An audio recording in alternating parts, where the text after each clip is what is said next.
To start, we select the services for which we want to check eligibility. There are two ways to select services. First, we can manually select them. Basically, you choose the services yourself, or we can use AI suggestion.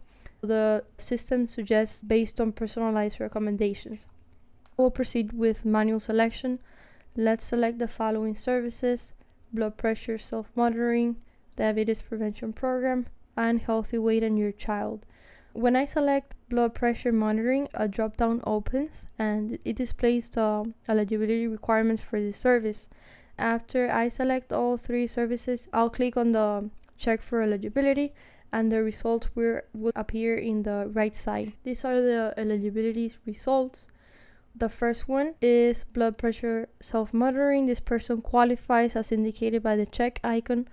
You can click on the drop down to review the specific requirements met for this service.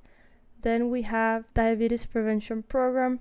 The results shows incomplete info, and as we expand the drop down, we see the missing requirements.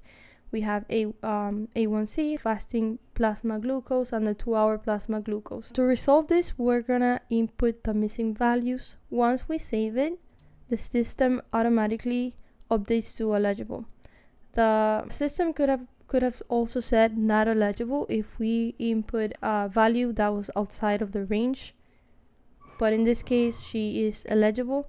And then we have the healthy weight on your child. This result says not eligible. It's gonna show us the reason why. This person needed to be 7 to 13 years old to qualify. We are going to talk about batch screening. So batch screening, what it means is that we can basically screen for multiple patients, not just one. So the first thing that we're going to be doing is selecting our services. Let's say that we are going to be selecting the same services used in the first example. We can do the same thing here, doing a drop down, and it'll show us the eligibility requirements. After we are done selecting our services, we're going to be selecting our patients. So in this screen, we have first the services that we selected. We can always deselect it right here. We don't have to go back to services. And then we have patients. Patients could be a really long list, so we have added the filters so it's easier for us to find the patients that we're looking for. We can also do this manually and with AI suggestion for personalized recommendations. We can sort this list. We can search members in case we have a member specifically that we want to select. Let's say that we are going to be selecting these patients to check for eligibility.